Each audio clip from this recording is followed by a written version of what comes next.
नमस्कार, आभार, अभिनंदन, आप सभी का स्वागत है। हेलो मनी 9, मेरा सवाल है मैं। दोपहर के 2 बजते ही हम आ जाते हैं आपके पास, आपके तमाम वित्तीय जो समस्याएं हैं उनका समाधान करने के लिए।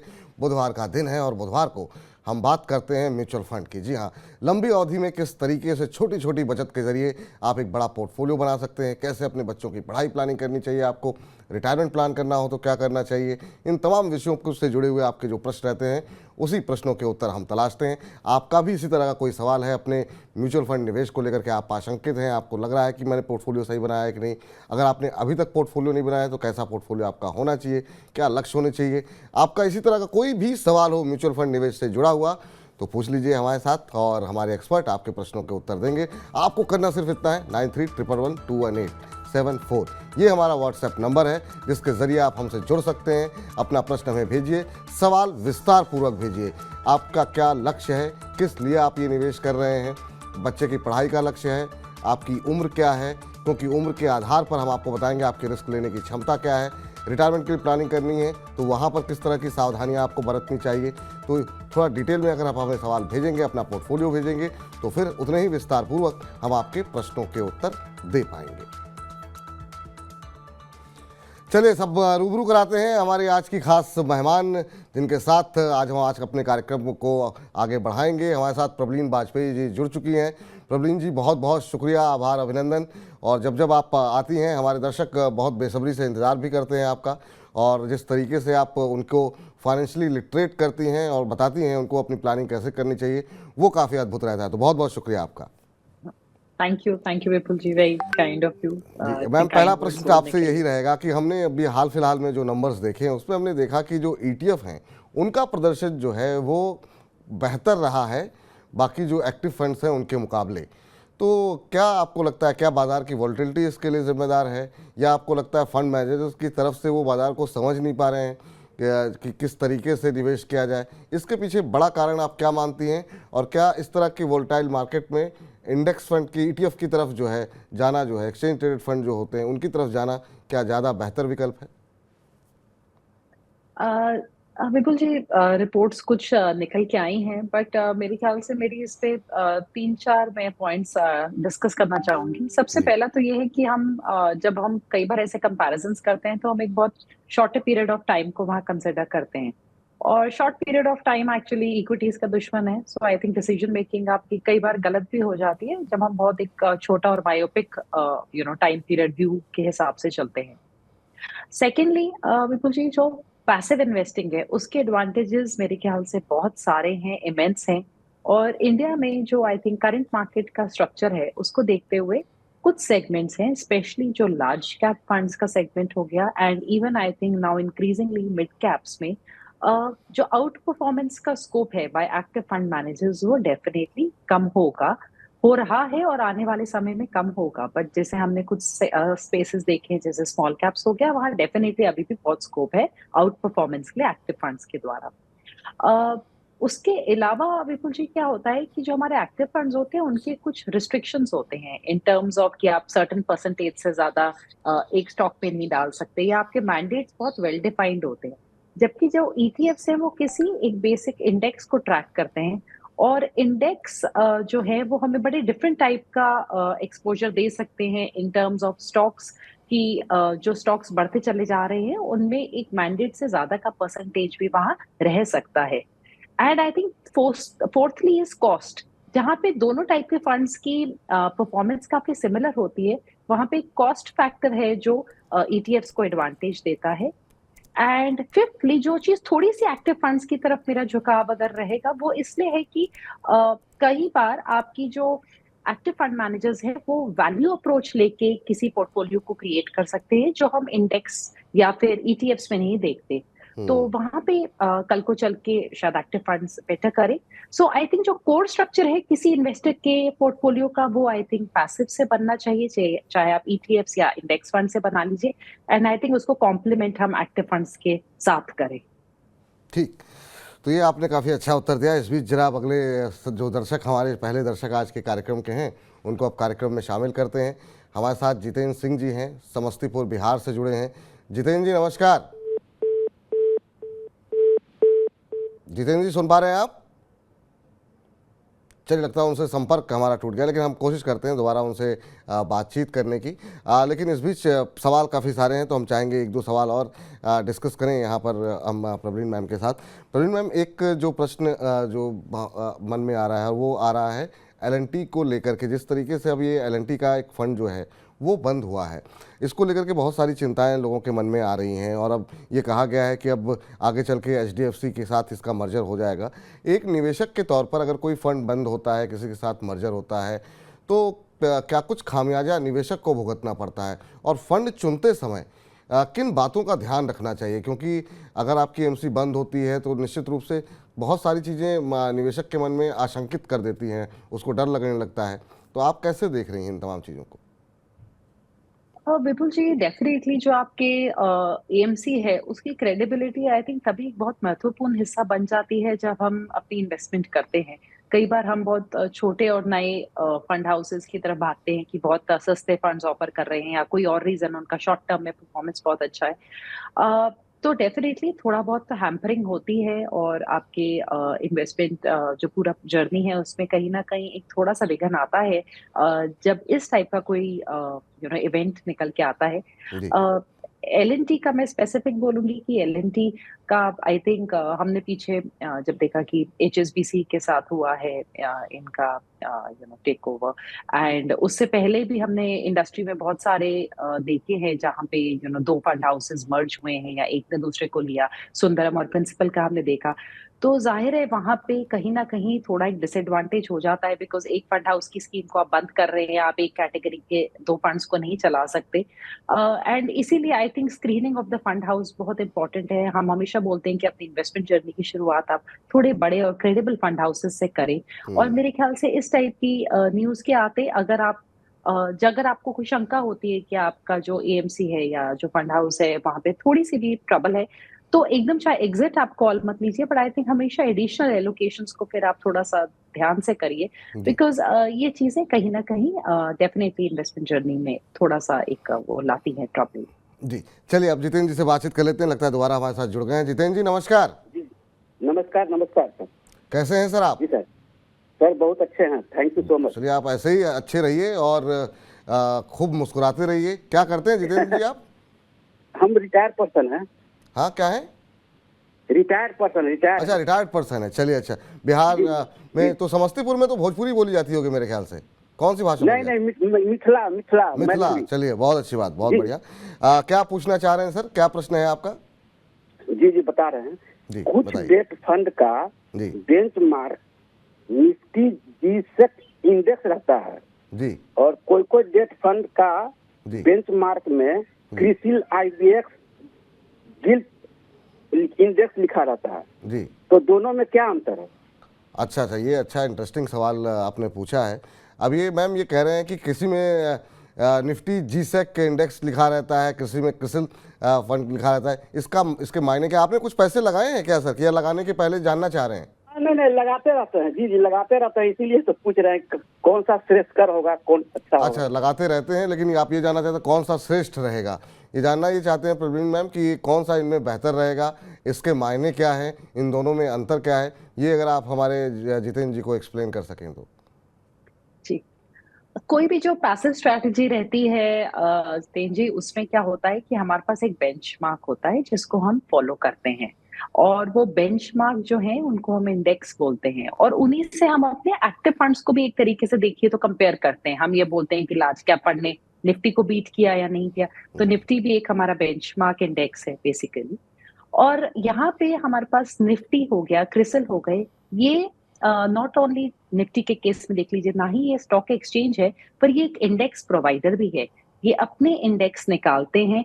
इंडेक्स एक प्री डिफाइंड स्ट्रक्चर होता है स्कीम का, कि हमने एक इंडेक्स लॉन्च किया है और इस इंडेक्स में हम कह लीजिए 2 क्राइटेरिया या 4 क्राइटेरिया के बेसिस पे हम अपनी गवर्नमेंट सिक्योरिटीज को जोड़ेंगे, या हम किसी दूसरे क्राइटेरिया पे स्टॉक्स का इंक्लूजन करेंगे। और ये जो इंडेक्स होते हैं, ये सेक्टोरल इंडेक्स भी हो सकते हैं, ये डाइवर्सिफाइड भी हो सकते हैं, डिफरेंट डिफरेंट स्ट्रैटेजीज पे बनते हैं।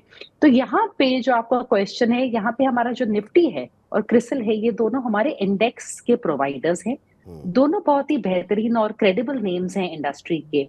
और मेरे ख्याल से इन दोनों ने जो अपने इंडेक्स निकाले हैं उनमें अंडरलाइंग कॉन्स्टिट्यूएंट्स हमारी गवर्नमेंट सिक्योरिटीज हैं। तो आप अपनी खुद की आपको किस मैच्योरिटी का फंड चाहिए उस हिसाब से आप फंड का चुनाव करिए, क्योंकि यहाँ दोनों बेहतरीन और क्रेडिबल फंड्स हैं जो ट्रांसपेरेंट तरीके से अपने इंडेक्स को मेरे ख्याल से अपना प्रोसेस पूरा फॉलो करते हैं और गवर्न करते हैं। आपको चिंता की जरूरत नहीं है कि इनमें से कौन सा ज्यादा अच्छा है या किसी में कल को ट्रबल आ सकती है। तो दोनों ही अच्छे होते हैं सर। अपनी प्राथमिकता के अनुसार, अपनी सुविधा के अनुसार आप किसी में भी निवेश कर सकते हैं। अपने लक्ष्य को निर्धारित ध्यान में रखते हुए आपको ये निवेश करना चाहिए। चलिए अब आशीष जी से बातचीत कर लेते हैं। हमारे साथ फरीदाबाद से जुड़े हैं आशीष ठाकुर जी। आशीष जी नमस्कार। नमस्ते विपुल जी, कैसे हैं आप? हम बहुत अच्छे हैं आशीष जी, आप बताइए आप कैसे हैं? सर मैं बहुत बढ़िया हूँ सर। क्या करते हैं आशीष एक्चुअली आप? मैं आपका प्रोग्राम लास्ट 2 मंथ से फॉलो कर रहा हूँ। अच्छा, और अब ये मेरी डेली हैबिट बन चुकी है कि डेली मैं मनी 9 पे प्रोग्राम देखता हूँ। बहुत बहुत शुक्रिया और- सर। और आप लोगों का हाँ। जो हौसला अफजाई मिलती है, इससे हम लोगों को भी ऊर्जा मिलती है कि और बेहतर करना चाहिए। हम लोगों को अपने कार्यक्रम में और बेहतर रिसर्च करनी चाहिए। बस हाँ जी सर। आप क्या करते हैं सर आशीष? सर मैं आईटी कंपनी में जॉब करता हूँ, एज एन असिस्टेंट मैनेजर काम करता हूँ। अच्छा, बहुत अच्छी बात है। तो फरीदाबाद में ही रहते हैं आप? हाँ जी, फरीदाबाद रहता हूँ, बट जॉब मेरी गुड़गांव है। जो आप गुड़गांव में है, चलिए बहुत ज़्यादा हाँ दूरी जी। नहीं है। हाँ, और हम नहीं लोग सर। सभी एनसीआर में आते हैं, हम भी नोएडा में ही हैं, तो मुलाकात हाँ जी। होती है किसी दिन आपसे। बताइए आज प्रश्न हाँ क्या जी। पूछना चाह रहे हैं? सर एक्चुअली मैं ना हर मंथ 12,000 के भी एसआईपी कर रहा हूँ, और आई गेस आपके पास वो डिटेल होगा। बिल्कुल। हाँ जी। तो मैं अपनी एसआईपी 15,000 तक लेके जा सकता हूँ। ठीक है। लॉन्ग टर्म विजन है मेरा 20 to 25 ईयर। अच्छा, है। तो ये आप रिटायरमेंट के लिए 5,000 प्लानिंग कर रहे हैं या कोई मकान उकान लेना है अभी आपको? सर मकान लेना है, तो मकान के लिए मैं डेट कॉर्पोरेट बॉन्ड्स में डाल रहा हूँ। अच्छा। वो मैं सिर्फ मकान की डाउन पेमेंट के लिए करना चाह रहा हूँ। ठीक। तो ये मेरा क्वेश्चन जो एसआईपी से रिलेटेड ही है। ये जो अच्छा। मेरी एसआईपी अभी चल रही है कि 12,500 की, 12,000 की, कि उसको जी। मैं 15,000 तक जो बढ़ाना चाहता हूँ, तो मैं किसमें और डालूं पैसा? किसमें और डालूं? ठीक है, बहुत अच्छा सवाल है सर। आप हमारे साथ कार्यक्रम में बने रहिए। कोई क्रॉस क्वेश्चन लेना होगा, और अगर प्रवीण मैम के मन में कोई प्रश्न आपसे वो पूछना चाहेंगी तो वो भी पूछेंगी। लेकिन अभी आप बने रहिए। आशीष जी का पोर्टफोलियो मैम स्क्रीन पर है, जिसमें मीरा टैक्स सेवर के फंड में इन्होंने 5,000 रुपये निवेश कर रखा है। पराग पारिक फ्लेक्सी कैप में 3,000 रुपये निवेश कर रहे हैं। Motilal Oswal mid cap index में ये 3,000 रुपये लगा रहे हैं। कैनरा रोबोको के स्मॉल कैप में लगा रहे हैं 1,000 रुपये। क्वांट स्मॉल में लगा रहे हैं 2,000 रुपये। तो स्मॉल कैप में 2 है इनके पास, एक मिड कैप इंडेक्स में लगा रहे हैं। टैक्स बचाने के लिए 5,000 रुपये लगा रहे हैं। इसके अलावा विदेशी बाजार का जो गतिविधि है उसमें निवेश करने के लिए ICICI नैस्डैक 100 में भी ये 1,500 रुपये लगा रहे हैं। और इसके अलावा भी इनका शायद कुछ निवेश आपने गोल्ड में भी कर रखा है सर? सर हाँ जी, पेटीएम गोल्ड के थ्रू मैं 5,000 डाल रहा हूँ हर मंथ।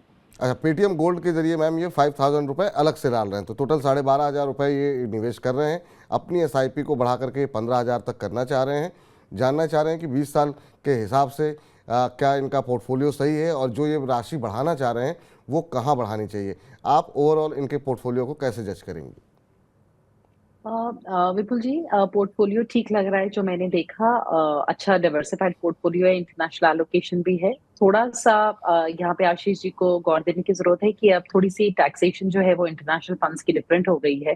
तो कल को इनका जो प्रॉफिट होगा वो अभी तक से, क्योंकि कोई चेंज नहीं किया है, जो रिसेंट अनाउंसमेंट्स के हिसाब से उनकी इनकम में ऐड हो जाएगा पूरा प्रॉफिट। तो वहां पे हमें जो इंडेक्सेशन का बेनिफिट होता था पहले वो नहीं होगा।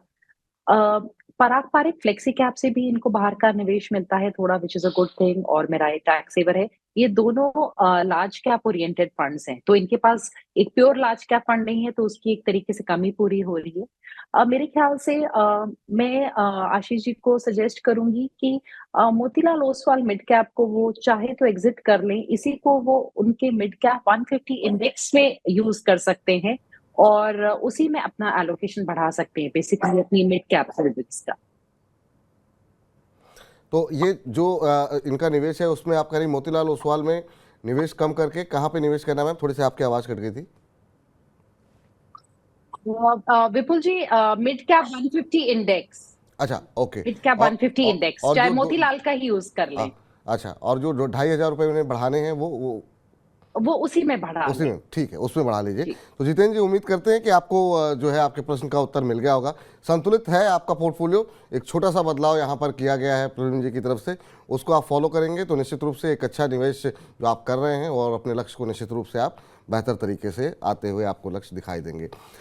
यूट्यूब के माध्यम से धर्मेंद्र जी ने जुड़े हैं हमारे साथ और उन्होंने अपना प्रश्न भेजा है और इन्होंने कहा है कि इनके पास कोटक फ्लेक्सी कैप में इन्होंने 50,000 रुपये ये लगा रहे हैं, सुंदरम फ्लेक्सी कैप में इन्होंने 50,000 रुपये निवेश किए हुए हैं और HDFC मल्टी कैप में 50,000 रुपये लगाए हुए हैं।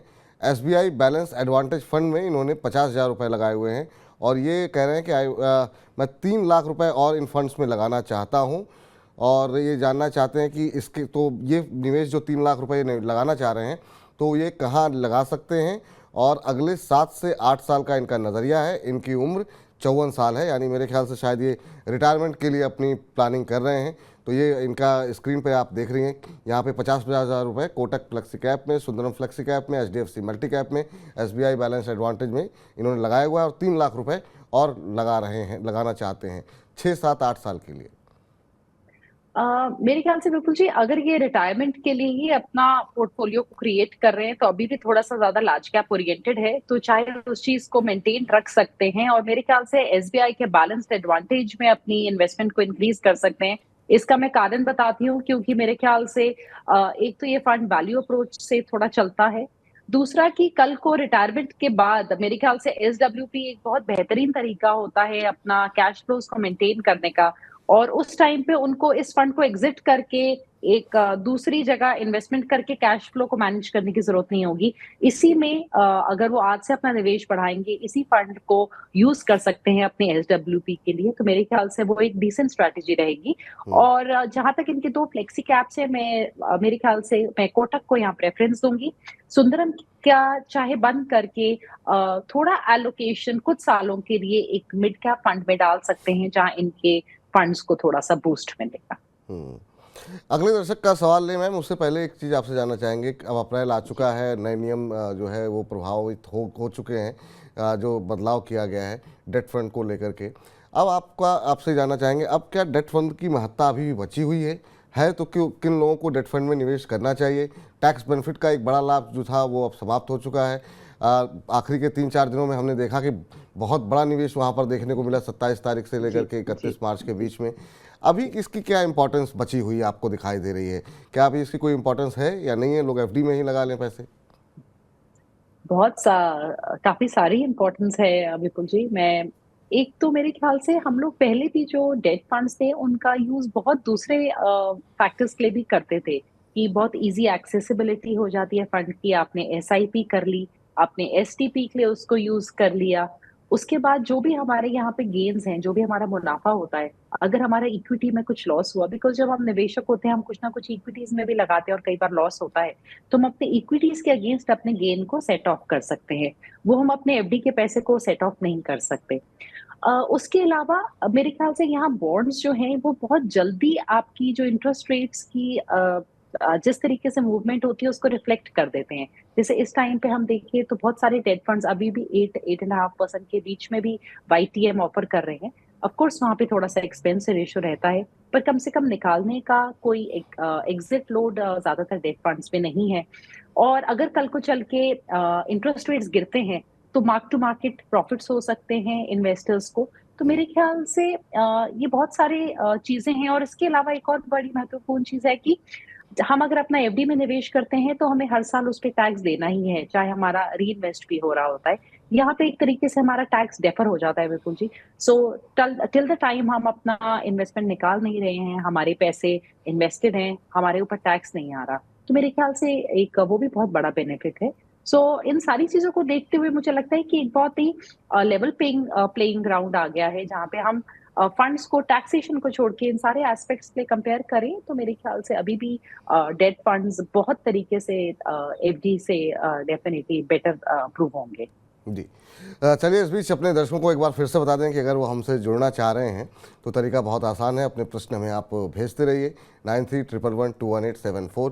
ये हमारा व्हाट्सएप नंबर है जिसके ज़रिए आप हमसे जुड़ सकते हैं, बातचीत कर सकते हैं और प्रॉब्लम मैम से आप अपना पोर्टफोलियो जो है वो डिस्कस कर सकते हैं। आपको करना सिर्फ ये है कि अपना सवाल थोड़ा डिटेल में भेजें, नाम, शहर का नाम के साथ साथ ये भी ज़रूर बताएं कि आप म्यूचुअल फंड में निवेश क्यों करना चाहते हैं, क्या लक्ष्य है, अगर निवेश किया हुआ है तो क्या लक्ष्य है, अगर आपका पोर्टफोलियो से आप संतुष्ट नहीं हैं, कोई स्विच करना चाह रहे हैं तो भी आप पूरी डिटेल के साथ हमें भेजेंगे तो उतनी डिटेल के साथ हम अपने एक्सपर्ट के साथ आपके प्रश्नों का उत्तर देने का प्रयास करेंगे।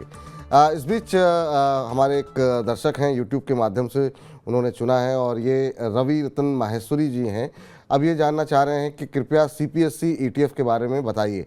अब इन्होंने सिर्फ इतना लिखा है, लेकिन ये ओवरऑल ये जब शायद अब ये भी जानना चाहेंगे कि क्या ये हमें नहीं पता है कि इन्होंने निवेश कर लिया है या निवेश करना चाहते हैं। आप ओवरऑल कैसे देख रही हैं मैम इसे, और क्या यहाँ पर निवेश सुरक्षित रहेगा, और जो लोग इनमें पैसे लगाना चाह रहे हैं, अगर इन्होंने पैसे लगाए हैं तो क्या रणनीति होनी चाहिए, पैसे जो लोग लगाना चाह रहे हैं उनके लिए क्या सलाह रहेगी? मेरे ख्याल से विपुल जी, सबसे पहली बात है जब हम किसी फंड को एनालाइज करें तो फंड कैसा है सेकेंडरी क्वेश्चन होना चाहिए। क्या वो आपके पोर्टफोलियो के लिए सूटेबल है या नहीं है, वो सबसे इम्पोर्टेंट चीज है। तो यहाँ पे हमारी जो गवर्नमेंट की कंपनीज हैं उनका पोर्टफोलियो बनता है, तो एक क्रेडिबिलिटी पॉइंट ऑफ व्यू से देखें तो डेफिनेटली, क्योंकि गवर्नमेंट होल्डिंग उसमें काफी रहती है इन कंपनियों में, तो क्रेडिबिलिटी पॉइंट ऑफ व्यू से ज्यादा यहाँ पे कोई शंका का स्कोप नहीं है। एक अच्छा जो इंडेक्स है इन फंड्स का, इन कंपनीज का। बट ये आपको अपने पोर्टफोलियो में जोड़ना है या नहीं है, ये आई थिंक सबसे इम्पोर्टेंट चीज है। और आप अपने लक्ष्य के हिसाब से, अपने गोल्स के हिसाब से देखिए कि आपको किस चीज की जरूरत है या नहीं है। और उसके अलावा मेरे ख्याल से, बिकॉज फंड्स तो हमारे पास मतलब 40 से ऊपर फंड हाउसेज आ गए हैं और हमारे पास हजारों की तादाद में आज म्यूचुअल फंड्स अवेलेबल हैं और कॉम्प्लिकेटेड से कॉम्प्लिकेटेड प्रोडक्ट्स आ भी रहे हैं। तो मेरे ख्याल से सिंपल रखें, अपने गोल्स के हिसाब से आप इन्वेस्टमेंट करिए। अदरवाइज जो ये एक ETF है जो एक इंडेक्स को फॉलो करता है, ये एक डिसेंट ऑप्शन है इन्वेस्टमेंट का। और गवर्नमेंट होल्डिंग्स जो होती हैं जिन कंपनीज में, उनका कॉन्स्टिट्यूशन है बेसिकली यहाँ पे। जी, एक बड़ा इंटरेस्टिंग सवाल हमें सोशल मीडिया के माध्यम से आया है और ये जानना ये चाह रहे हैं, हो सकता है कि अभी इन्होंने चीज़ों को देखना समझना शुरू किया हो, करें SWP क्या होता है और इसका उपयोग किन लोगों को किस समय करना चाहिए। तो महत्वपूर्ण सवाल है। बहुत लोग ऐसे हैं जो म्यूचुअल फंड के बारे में आप धीरे धीरे करके उनके तमाम जार्गन्स को सुनते हैं, उसको समझने की कोशिश करते हैं, हमसे और आपसे पूछते हैं। तो इनको अगर आप सिस्टमेटिक विड्रॉल प्लान अगर आप समझा सकें और किन लोगों के लिए ज़्यादा महत्वपूर्ण होता है, किनको इस तरह के प्लान में निवेश करना चाहिए, वो भी अगर आप एक्सप्लेन कर सकें तो। विपुल जी, खुशी हुई मुझे जान के कि SWP के बारे में क्वेश्चन पूछा है, क्योंकि SIP अब बहुत फेमिलियर एक टर्म बन गई है। STP भी मेरे ख्याल से काफी लोगों को पता है। जो सिस्टमैटिक विड्रॉल है, ये बहुत अंडर यूटिलाइज्ड और मेरे ख्याल से अभी भी एक बहुत अच्छा टूल है जो इन्वेस्टर्स, स्पेशली जो इसका जो मेन यूज है वो उन इन्वेस्टर्स के लिए है जो एक तरीके से अपना मंथली कैश फ्लो मैनेज करना चाहते हैं। आज की तारीख में अगर हम रिटायर हुए तो हम अपना पैसा कैसे लगाएंगे? हम अपना पैसा जाके बैंक FD में लगा सकते हैं, हम RBI के बॉन्ड्स में लगा सकते हैं, हम अपना कुछ पैसा सीनियर सिटीजन सेविंग स्कीम में लगा सकते हैं। पर यहाँ पे हर जगह हम जो इंटरेस्ट पाएंगे वो टोटली हमारे टैक्सेबल, जो भी हमारा स्लैब है उस पे टैक्स हो जाएगा। तो अगर आप 20% टैक्स स्लैब में आते हैं, आप 20% पे टैक्स देंगे, 30% में आते हैं आप अकॉर्डिंगली टैक्स देंगे। SWP जो है वो हम बहुत तरीके के म्यूचुअल फंड्स में कर सकते हैं, डेट फंड्स में भी कर सकते हैं, और हम अक्सर सलाह देते हैं कि आप हाइब्रिड कैटेगरी के किसी फंड को चुन के उसमें SWP करिए। इसमें आप एक, अगर हम ऐसा मान के चलते हैं कि हमने थोड़ा इक्विटी ओरिएंटेड एक म्यूचुअल फंड चुना है, तो सपोज करिए आज आप 55 साल के हैं, 60 साल में रिटायर होना है और हमने इन्वेस्टमेंट करी है, 5 साल बाद उसमें कुछ ग्रोथ होगी और हम एक रेट ऑफ ग्रोथ को लेके चलते हैं। मान लीजिए हम सोचते हैं कि ये फंड क्योंकि थोड़ा इक्विटी ओरिएंटेड है, थोड़ा डेट है, करीबन 8 से 10% के बीच में ग्रो होना चाहिए। उस 8 से 10% की ग्रोथ के साथ हम ये सोचते हैं कि हमें थोड़ा महीने में पैसे की जरूरत भी है, तो हम ये मान के चलते हैं कि हम 4 से 5% के हिसाब से उससे महीने का एक एलोकेशन निकालना शुरू कर देंगे। यानी कि आपने 1 लाख रुपए डाला है, आप उस पर ग्रोथ एक्सपेक्ट कर रहे हैं और आप उसका एक रेट ऑफ विड्रॉल सेट करके आप सेट कर सकते हैं कि हर महीने आप उससे मान लीजिए 10,000 रुपए निकालेंगे या 25,000 रुपए निकालेंगे, और एक तरफ से आपका फंड ग्रो करता भी रहेगा क्योंकि आपका विड्रॉल ग्रोथ से कम है, तो आप थोड़ा सा इन्फ्लेशन को भी बीट कर पाएंगे। आपकी जो एक परचेजिंग पावर है कल को भी बनी रहेगी। और यहाँ पे जो सबसे इसका बेहतरीन पार्ट है वो ये है कि जितना पैसा आपको महीने का आ रहा है वो पूरा टैक्सेबल नहीं होगा, क्योंकि इसमें आप कुछ यूनिट्स बेचेंगे, तो कुछ यूनिट्स एक तरीके से असल हो गया जो आपने पैसा लगाया था, और उन यूनिट्स के ऊपर का जो प्रॉफिट होगा वो आपको साथ में आएगा। तो आपको मोस्टली इस केस में अगर आपने हाइब्रिड फंड से किया है तो इक्विटी टैक्सेशन मिल जाएगी, और वो भी एक छोटे पार्ट के ऊपर आपका टैक्स पड़ेगा। तो टैक्स एफिशिएंसी से और अपने कैश फ्लोज को मैनेज करने के लिए एक बहुत अच्छा मेरे ख्याल से प्रोडक्ट है, और इन्वेस्टर्स को डेफिनेटली इसको मेरे ख्याल से यूटिलाइज करना चाहिए। जी। इस बीच तमाम सारे दर्शक यूट्यूब के माध्यम से अपने अपने प्रश्न पूछ रहे हैं। राहुल द्रविड़ जी कह रहे हैं, गुड आफ्टरनून विपुल ji. Very good afternoon Rahul ji, और आप नियमित रूप से कार्यक्रम में जुड़ते हैं, बहुत अच्छा लगता है। और आपका जो प्रश्न है आप बने रहिए कार्यक्रम में, अभी बस थोड़ी देर में डिस्कस करते हैं। उससे पहले जरा कुछ एक प्रश्न आए हैं उस पर जरा थोड़ी सी चर्चा कर लेते हैं। बीरेंद्र शाह जी का प्रश्न जरा पहले डिस्कस कर लेते हैं। बीरेंद्र शाह जी कह रहे हैं कि यूएस मार्केट में ईटीएफ काफ़ी ज़्यादा पॉपुलर हैं कंपेयर टू इंडियन मार्केट। इसके अलावा ये कह रहे हैं कि मैम म्यूचुअल फंड में निवेश करने की बजाय अगर हम ईटीएफ में रेगुलरली निवेश करें तो क्या ये ज़्यादा फ़ायदेमंद नहीं रहेगा? इंडेक्स फंड जैसे ईटीएफ भी होते हैं जिनमें कि फंड मैनेजर का चार्ज भी बच जाता है। कृपया अपनी राय दें कि क्या ये विकल्प ज़्यादा बेहतर है क्या? तो ये मैम अब तमाम सवाल जो आप बातचीत करती हैं उसको लोग अध्ययन करते हैं और अपने अपने प्रश्न लेकर के सामने आते हैं। अब ये कह रहे हैं कि अगर हम रेगुलरली म्यूचुअल फंड के बजाय सीधे ईटीएफ में लगाएं, यूएस मार्केट में ज़्यादा पॉपुलर है, इंडियन मार्केट में कम पॉपुलर है, हमारे जो चार्जेस हैं वो भी कम लगेंगे, तो वो कितना फ़ायदेमंद रहेगा, उस पर आपकी राय जानना चाहते हैं। यूएस मार्केट्स में ईटीएफ्स को थोड़ा सा टैक्स कंसेशन मिलता है, सो प्रेफरेंशियल टैक्स ट्रीटमेंट की वजह से यूएस मार्केट्स में ईटीएफ्स इंडेक्स फंड्स और की कंपैरिजन में ज्यादा पॉपुलर है। यूएस मार्केट्स हमसे ज्यादा डेवलप्ड भी हैं, तो वहाँ पे ऑलरेडी पैसिव इन्वेस्टिंग का काफी बेटर पेनिट्रेशन है, इंडियन मार्केट्स में अभी कम है। और वीरेन जी का जो क्वेश्चन है कि हम ईटीएफ या इंडेक्स फंड में क्यों ना लगाएं, आई थिंक डेफिनेटली अगर आप लार्ज कैप या मिड कैप स्पेस पे इन्वेस्ट कर रहे हैं तो आप निफ्टी 50 या निफ्टी 150 मिड कैप जो इंडेक्स है या ईटीएफ है उसमें निवेश कर सकते हैं। पर हर चीज हम कॉस्ट के हिसाब से नहीं देखेंगे। शायद आपको सामने से लगे कि ईटीएफ सिर्फ 15 पैसे का पड़ रहा है, पर ईटीएफ किसी डीमैट के थ्रू लगाएंगे, डीमैट के अपने चार्जेस होते हैं, तो जब आप चार्जेस को देख रहे हैं तो आपको होलिस्टिकली देखना चाहिए। और मेरे ख्याल से for retail investors index funds का भी जो एक्सपेंस रेशो है वो 10 पैसे से लेके 25-30 पैसे, इवन रेगुलर प्लान्स का बहुत ज्यादा नहीं होता है। तो आई थिंक यहाँ पे सिर्फ एक्सपेंस रेशियो को क्राइटेरिया ना मान के चले, पर डेफिनेटली अगर आप लार्ज और मिड कैप स्पेस ये दोनों में लगाना चाहते हैं तो आई थिंक इंडेक्स फंड्स या ईटीएफ्स एक बहुत अच्छा ऑल्टरनेट निकल के आ रहा है। आपको एक्टिव फंड्स की उतनी ज्यादा जरूरत नहीं। तो उम्मीद है वीरेंद्र जी आपके मन में जो तमाम जो क्वेरीज थी उसके आंसर आपको मिल गए होंगे कि यूएस मार्केट में क्यों जो ज़्यादा पॉपुलर हैं, क्योंकि वहाँ पे टैक्स के भी बेनिफिट मिलते हैं। तो उम्मीद है कि आप संतुष्ट होंगे।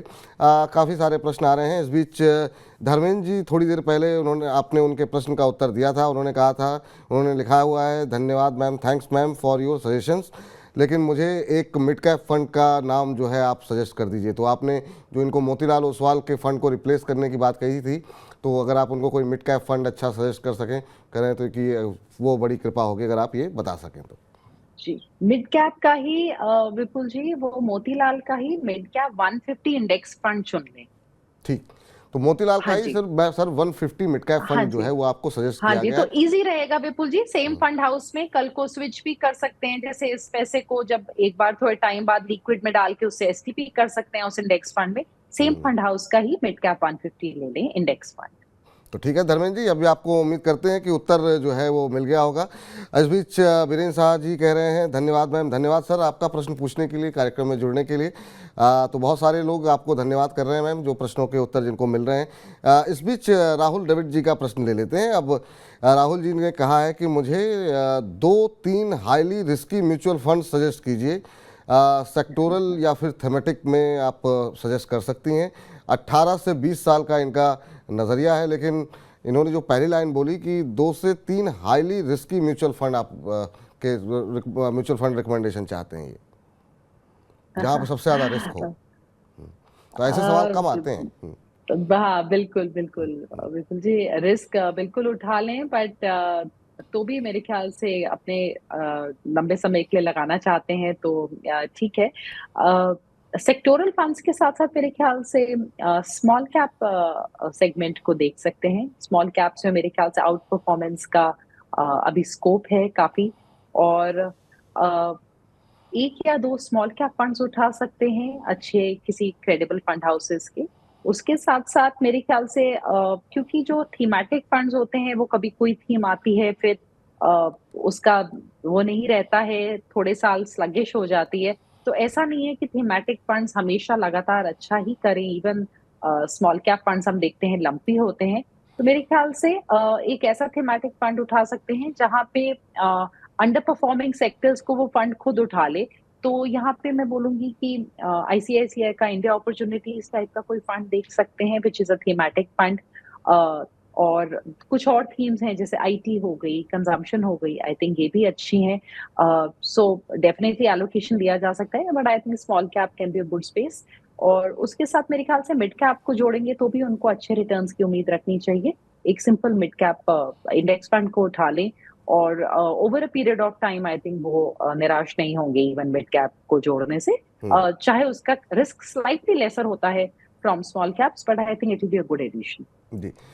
लेकिन थोड़ा सा यहाँ पर एक थोड़ा सा कन्फ्यूजन हो गया बातचीत करने के दौरान। अब धर्मेंद्र जी कह रहे हैं कि मैंने तो मोतीलाल ओसवाल में पैसे लगाए नहीं हैं, तो वो मेरे ख्याल से वो शायद समस्तीपुर के जो हमारे दर्शक थे उनका वो पोर्टफोलियो हम लोगों ने डिस्कस किया था। धर्मेंद्र जी का जो सवाल था वो इन्होंने कोटक फ्लेक्सी कैप में 50,000 लगाए हैं, सुंदरम फ्लेक्सी कैप में 50,000, एचडीएफसी मल्टी कैप में 50,000 और balance SBI balance advantage fund में 50,000 रुपये लगाए हैं, और ये 3 लाख रुपए और लगाना चाह रहे हैं।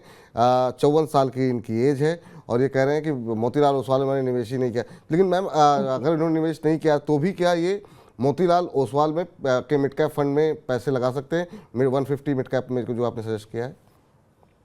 मेरे ख्याल से थोड़ा सा सजेशन मैंने विपुल जी इनको ये दिया था कि एक तो ये अपने बैग्स में ऐड ऑन कर लें, और दूसरा जो सुंदरम से निकालेंगे उसको ऐड कर लें एक मिड कैप में। तो वहां पे चाहे मोतीलाल का, चाहे एसबीआई का या आईसीआईसीआई का मिड कैप 150 इंडेक्स उठा सकते हैं। तीनों फंड हाउसेज ये ऑफर करते हैं, और क्योंकि इंडेक्स फंड है तो बहुत ज्यादा फर्क नहीं है कि किस एएमसी के थ्रू उठाया है। तीनों क्रेडिबल नेम्स हैं, तीनों क्रेडिबल नेम्स। तो धर्मेंद्र जी अब उम्मीद करते हैं कि आपका जो भी कंफ्यूजन था वो क्लियर हो गया होगा। तो ये 3 विकल्प दिए गए हैं, तो बहुत ज़्यादा रिटर्न में अंतर नहीं पड़ेगा। किसी भी एएमसी में आप 150 मिड कैप फंड जो है में पैसे लगा सकते हैं। चलिए जी, इस बीच जो है एक चीज़ और समझना चाहेंगे मैम कि जो एक काफ़ी सारे सवाल आ रहे हैं गोल्ड को लेकर के, कि गोल्ड में जो है जिस तरह की तेज़ी देखने को मिली है, रिकॉर्ड पहुंच गई है, तो ऐसे में म्यूचुअल फंड के ज़रिए अगर गोल्ड का फ़ायदा उठाना हो तो हाइब्रिड फंड ज़्यादा बेहतर रहेंगे या ईटीएफ के ज़रिए पैसे लगाने चाहिए? क्या कुछ सजेस्ट करेंगे, क्योंकि अब गोल्ड एक बार फिर से तमाम लोगों की नज़रों में आता हुआ दिखाई दे रहा है और पिछले 2 साल से इक्विटी को बीट भी कर रहा है। विपुल जी, पर ये थोड़ी प्रॉब्लम भी है, हम उन्हीं चीजों को पकड़ लेते हैं जो अच्छा कर रही होती है। ये बिल्कुल सामने सामने रिसेंसी बायस है, जो चीज अच्छा करती है वो ही अभी धड़ाम से शायद गिरे। ऐसा भी हो सकता है क्योंकि लॉ ऑफ ग्रेविटी मार्केट्स में बहुत सॉलिडली वर्क करती है, और ऐसा है नहीं कि गोल्ड भी लगातार मतलब एक साल के बाद दूसरे साल हमेशा अच्छा परफॉर्म करता है। अगर हम ईयरली रिटर्न भी गोल्ड के देखें तो पिछले 10 साल में देखें तो नेगेटिव रिटर्न्स भी कई बार आए हैं 2 से 3 साल में। और जब बहुत अच्छा परफॉर्म करता है तब साल में 30% भी चढ़ जाता है, नहीं परफॉर्म करता तो 1-2% पे भी रह जाता है। तो सबसे पहले तो जब गोल्ड पे भी निवेश कर रहे हैं तो अपनी जो एक्सपेक्टेशंस है उनको थोड़ा-सा प्लीज रियलिस्टिक बना के चलें, कि अगर अभी पीछे तेजी देखने को मिली है, ज़रूरी नहीं है कि आगे भी वही चले। मेरे ख्याल से 2 मैं ऑप्शंस दूँगी इन्वेस्टमेंट करने के पॉइंट ऑफ व्यू से। एक तो हमारे सॉवरेन गोल्ड बॉन्ड्स हो गए। एसजीबी एक बहुत अच्छा तरीका है, पर वहाँ पे हमारे पास एक तरीके से लॉक इन हो जाता है विपुल जी, बिकॉज़ जब हम उनको ट्रेड भी करना चाहते हैं, कई बार उतनी लिक्विडिटी नहीं है स्टॉक एक्सचेंजेस पे। पर अगर आप लंबे समय के लिए रखना चाहते हैं तो आप सॉवरेन गोल्ड बॉन्ड्स में लगा सकते हैं पैसा। एंड आई थिंक दूसरा है, अगर आप छोटे रकम से इन्वेस्टमेंट करना चाहते हैं तो अभी भी आप I think gold mutual funds को या ईटीएफ्स को कंसिडर कर सकते हैं। अभी सीतारमन जी ने यहाँ पे टैक्स डाल दिया है हमारे गोल्ड के इन्वेस्टमेंट्स पे। बिल्कुल। इस टाइम पे है, क्या पता कल को कुछ चेंजेस हो जाएं, हम्म, बट अब जो भी हमारा प्रॉफिट होगा वो टैक्सेबल एट स्लैब है। उसके बावजूद भी मुझे लगता है कि gold ETFs and mutual funds एक सिंपल और कन्वीनियंट तरीका है एक रिटेल इन्वेस्टर्स के लिए अपना गोल्ड एलोकेशन बनाने के लिए। जी। इस बीच जो तमाम दर्शकों के प्रश्नों के उत्तर आप देती जा रही हैं मैम, लोगों की बधाई देने का सिलसिला लगातार जारी है। राहुल द्रविड़ जी का आया है, बहुत बहुत शुक्रिया प्रबलिन मैम आपकी इतनी अच्छी एडवाइस के लिए। तो लोग लगातार आपको धन्यवाद कर रहे हैं जिस तरीके की आप अच्छी सलाह जो है वो दे रही हैं। इस बीच एक और प्रश्न आया है गुरमीत सिंह जी का। और good afternoon sir, very good afternoon Gurmeet ji, कैसे हैं आप? और ये कह रहे हैं मेरे पोर्टफोलियो में large cap, mid cap, flexi cap और ग्लोबल ईटीएफ है, क्या मुझे मल्टी एसेट फंड ऐड किया जा सकता है क्या इसमें? तो मल्टी एसेट फंड ये ऐड क्या इनको करना चाहिए नहीं करना चाहिए जानना चाह रहे हैं। इसके अलावा इनके पोर्टफोलियो में इन्होंने जैसा बताया है कि एक लार्ज कैप फंड इनके पास है, मिड कैप फंड इन्होंने रखा हुआ है, फ्लेक्सी कैप रखा हुआ है, साथ ही साथ ग्लोबल ईटीएफ भी इन्होंने रखा हुआ है। अब ये नए फंड के बारे में आपसे जानना चाह रहे हैं। अगर गुरमीत जी का टाइम होराइजन लंबा है इन्वेस्टमेंट का, तो एक स्मॉल कैप का एडिशन कर सकते हैं विपुल जी यहाँ पे, और मेरे ख्याल से वो सही रहेगा। और मल्टी एसेट भी कर सकते हैं, वहां पे हमें डिफरेंट एसेट क्लासेस का बेनिफिट देखने को मिलता है। पर मल्टी एसेट का चुनाव तभी करें अगर उनका कोई ऐसा कल को या तो उस फंड से एसडब्ल्यूपी करना चाहते हैं, ऐसा कोई उनका सोच है कि उसी से एसडब्ल्यूपी करेंगे, सिर्फ गोल्ड में एलोकेशन लेने के पॉइंट ऑफ व्यू से नहीं, या फिर कोई उनका नियर टर्म से मीडियम टर्म का कोई गोल है जैसे 5-6 साल का, तब मल्टी एसेट फंड में इन्वेस्टमेंट किया जा सकता है। आई थिंक तब वो सही रहेगा। जी चलिए, तो उम्मीद करते हैं आपको उत्तर मिल गया होगा। इस बीच किमी कुमायो जी ने कहा है कि थैंक्स अलॉट मैम और thanks a lot to Money 9 for bringing very helpful show. बहुत बहुत शुक्रिया किमी जी कार्यक्रम देखने के लिए। और आप जैसे दर्शक किसी तरह कार्यक्रम देखते रहें, अपने प्रश्न पूछते रहें, तो हम लोगों को भी लगता है कि हम लोग और मेहनत करें और मैम को और डिस्टर्ब करें, बार बार कार्यक्रम में बुलाएं और आपके प्रश्नों के उत्तर दिलवाएं। सॉरी, मेरे आज पेट्स यहीं घूम रहे हैं और एक तो गोदी में चढ़ चुका नहीं है नहीं, बहुत आपके अच्छी बात है मनी मैम, 9 ये तो पे। अच्छी बात है। और हमारे दर्शक भी 2-3 बार मैं जो उतार चुकी हूँ उसको इनको गोद देख से। करके आनंदित ही हो रहे होंगे। बहुत अच्छी बात है, बहुत अच्छी बात है।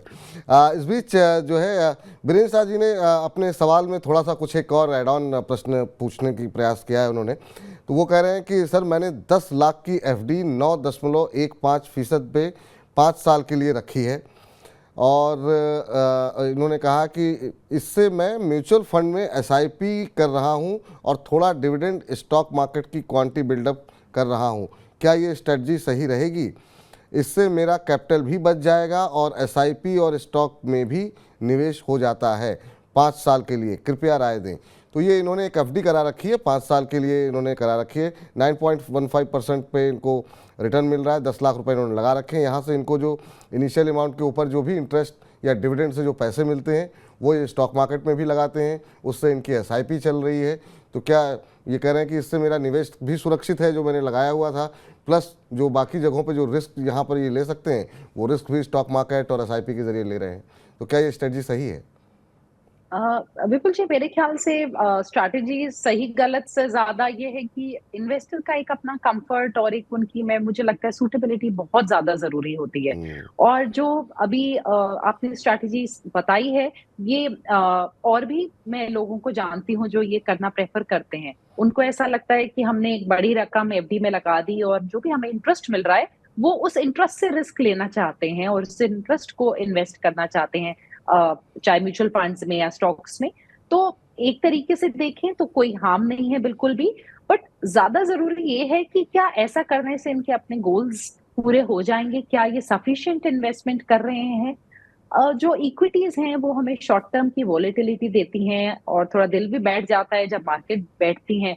पर विपुल जी, महंगाई को देखते हुए ये बहुत ज्यादा जरूरी है कि आज हम वो जोखिम उठा लें जब हम कमा रहे हैं और हमारे एक्टिव ईयर्स ऑफ इन्वेस्टमेंट हैं, ताकि जब हम ना कमा रहे हो एक्टिवली तब हमारे पास उतना पैसा हो या हमारे बच्चों की पढ़ाई के लिए कि तब कमी ना पड़े। Because definitely India is a growing economy और एक डेवलपिंग इकोनॉमी में इन्फ्लेशन हमेशा रहेगी और बस उस चीज का ध्यान रखें, बट एज अ स्ट्रैटेजी मेरे ख्याल से डेफिनेटली इसको यूज किया जा सकता है। जी, चलिए इस बीच अपने दर्शकों को एक बार फिर से बता देते हैं हमसे जुड़ने का तरीका, और आप भी अगर प्रवीण मैम के साथ अपना पोर्टफोलियो डिस्कस करना चाह रहे हैं, इस कार्यक्रम में जुड़ना चाह रहे हैं, हमसे बातचीत करना चाह रहे हैं, 9311121874 ये है हमारा टेलीफोन नंबर, जिसपे आपको करना है व्हाट्सएप का। आपका म्यूचुअल फंड से जुड़ा कोई भी सवाल हो, किस तरह का म्यूचुअल फंड आपने ले रखा है, क्या आपके लक्ष्य हैं, क्या कितने समय तक आप इसे रखना चाह रहे हैं, ये तमाम डिटेल के साथ अगर आप अपना पोर्टफोलियो हमारे साथ डिस्कस करना चाह रहे हैं तो भेजिए। पोर्टफोलियो नहीं बनाया है, बनाने से पहले किन बातों का ध्यान रखना चाहिए, उस पर कोई बातचीत करना चाहते हैं तो भी आप हमें अपने प्रश्न भेजिए। आपके तमाम प्रश्नों के उत्तर इस कार्यक्रम के दौरान ही हम देने का लगातार प्रयास कर रहे हैं। अब मैम जो 2-3 महत्वपूर्ण मुद्दे हैं जिसको लेकर के हर बार हमारे पास ज़्यादा सवाल आते हैं, तो हम एक जनरल सवाल पूछ लेते हैं ताकि बहुत सारे जो दर्शक हमको देख रहे हैं उनको एक साथ ही उत्तर मिल जाए। एक तो 2-3 बड़े गोल होते हैं लाइफ में, एक होता है अपना मकान, एक होता है बच्चों की पढ़ाई, एक होता है रिटायरमेंट प्लानिंग। ये 2-4 बड़े गोल होते हैं जिसको लेकर के आदमी चिंतित रहता है। तो आज हम पहले बातचीत कर लेते हैं जरा बच्चों की पढ़ाई को लेकर के। अगर मान लीजिए कि बच्चे की उम्र 5 से 6 साल की उम्र है या 4 से 5 साल की उम्र है, इस समय अगर कोई व्यक्ति निर्धारित ये सोचता है कि आगे चल करके मुझे जो है इसको अगर देश में या विदेश में पढ़ाना है हायर एजुकेशन के लिए, किस तरह से प्लानिंग करनी चाहिए, किस तरह से कैलकुलेशन करनी चाहिए, कितना मिनिमम अमाउंट जो है वो हर महीने बचाना चाहिए। ये बहुत सारी जो ख़ास तौर से जो मध्यम वर्ग के लोग हैं जो बड़ी मुश्किल से पैसे जुटा पाते हैं और थोड़ा थोड़ा करके बचाते हैं। विपुल जी, मेरे ख्याल से हमारे टाइम पे डेफिनेटली एजुकेशन बहुत ज़्यादा कंपैरेटिवली चीप थी। प्राइवेटाइजेशन नहीं था इतना ज़्यादा कॉलेजेस का, प्राइवेट कॉलेजेस का दौर भी नहीं था, और अब बहुत महंगा हो गया है। तो मेरे ख्याल से एक पहले तो रियलिस्टिक एक एक एस्टिमेट होना बहुत ज़रूरी है। आज अगर आपका बच्चा कॉलेज जाए, आपको पता होना चाहिए कि आपकी फ़ी किस रेंज में वेरी कर सकती है। अगर आपने मेडिकल कॉलेज भेजना है तो शायद 1 करोड़ तक की भी फीस हो सकती है, अगर सरकारी नहीं है। सरकारी होगा तो शायद 10 से 15 लाख में आपका काम हो जाएगा। अगर आपने किसी दूसरे प्राइवेट कॉलेज में इंजीनियरिंग के लिए भेजना है, हम कहते हैं मणिपाल जैसे कॉलेज में भेजना है, तो भी आपका साल का एक 10 से 15 लाख का खर्चा होगा। तो एक बेसिकली पहले तो एक एस्टिमेट आप ले लीजिए। तो हम मान के चलते हैं कि आज आपको 40 लाख लेट्स से चाहिए बच्चे के लिए। एजुकेशन इन्फ्लेशन जो इंडिया में है वो 8 से 10% तक है, और ऑफ कोर्स ये वेरी करती है डिपेंडिंग ऑन कि आपने कौन सा कोर्स उठाया है, कौन सा कॉलेज उठाया है। पर इस तरीके की इन्फ्लेशन को बीट करने के लिए, यानी कि हमारा 6% या 4% का फिक्स्ड इनकम प्रोडक्ट चल ही नहीं सकता, क्योंकि हमारा तो ग्रोथ ही हमारी इन्फ्लेशन से कम है। यानी कि हमारा पैसा बढ़ने की बजाय बेयरली हम इन्फ्लेशन को बीट करेंगे, उसके ओवर एंड अबव हमें अपने से बाद में और पैसा डालना पड़ेगा। तो इसलिए जो चुनाव है आपका प्रोडक्ट का, उस एसेट क्लास का, वो बहुत सही होना चाहिए। तो अगर आज आपका बच्चा 6-7 साल का है तो आप अपने आप को लकी कंसिडर करिए कि आज से आप प्लानिंग कर सकते हैं, बिकॉज आपके पास 10 से 12 साल का टाइम पीरियड है। एंड मेरे ख्याल से बिना ज्यादा इस चीज पे गौर दिए कि कल मार्केट्स में क्या होने वाला है, परसों आपको आज से 12 साल बाद का सोचना है, 10 साल बाद का सोचना है, और आप इक्विटी में निवेश करिए।